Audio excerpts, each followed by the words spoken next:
The Sandbox season greetings event is over, and in this video I want to look at the good, the bad, and the ugly. Hi, I'm Kusha and I'm just a Sandbox player.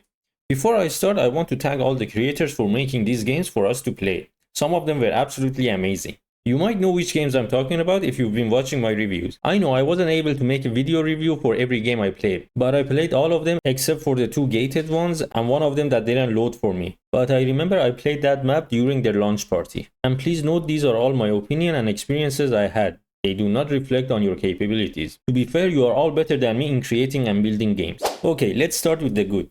Having played Alpha Season 2 and 3, I can tell many things are improving. This time we had excellent storytelling experiences. I just loved them. I even played some of them couple of times. We also had cool mini games that I love to see more of, which I will talk about later in this video. I also enjoyed some great environments and beautifully built games. There were also some cool and smart game logics. Maybe because I'm not a builder, but they were impressive. I even had my first movie night in the metaverse. Try to beat that, Zuck. But of course, it's never all good in the sandbox. So let's look at the bad. Bugs.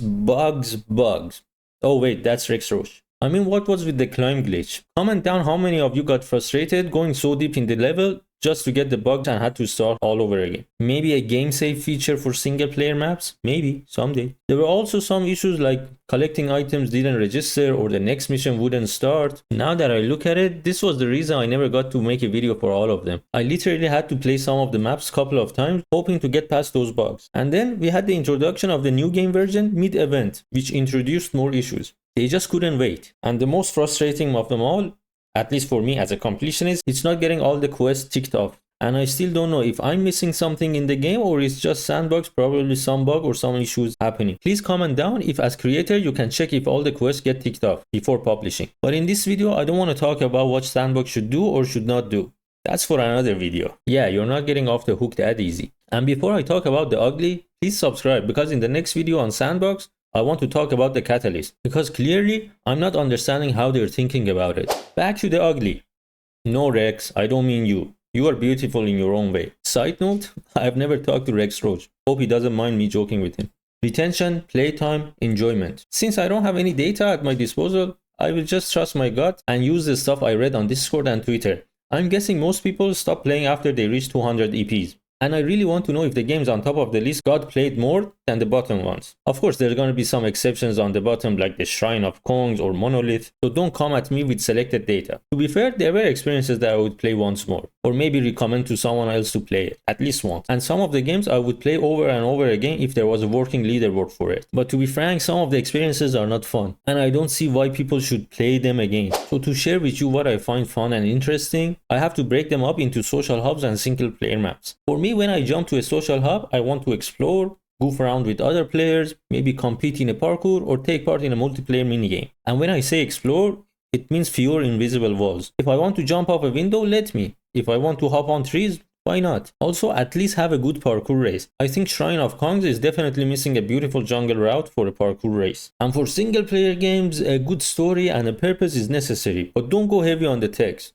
I'm not here to read. Except for Chicago Noir. You were excellent. Do what you do. Maybe try to tell the story using the quest box. We have to read those. I think the running man did a good job. I didn't need to read the dialogues to know I'm training to become an agent and then I'm off on a mission to save the world. But again, what was with the coin collecting quest? When was the last time James Bond was collecting coins to save the world? So maybe avoid adding unnecessary quests, especially if they are repetitive. And do something about the boss fights. They are mostly spamming left click. I know some people won't enjoy this, but make them harder. And lastly, please test the games. And not just from the functionality point of view, which of course is very important, but from playability and enjoyment. There was a quest, I had to collect some flowers, and halfway in between, I was questioning my life choices. Just because it's doable and works fine, doesn't mean it's good to have. I don't know if you have noticed, but there are some platforms that the avatar doesn't jump properly from them. Or sometimes the platforms are too small or too narrow. So test your games and play your games to check if they are enjoyable to play. One or two areas that I see Sandbox games to be used are within the crypto communities. I've been around for a long time to know that getting a whitelist spot or prizes or grinding for a leaderboard or leveling up is still a thing within the communities. And they are still using Discord bots like Rumble or online karting games, Fall Guys, Roblox to entertain the community. So why not Sandbox? So create and build experiences where communities can use to settle a score or give away whitelist spots or just enjoy their time. And be diverse about it. Not everyone can be good at parkour. Basically what I'm saying is create an evergreen game that can be played over and over again. Also another area is the Web3 games, because most of them they don't even have a playable game,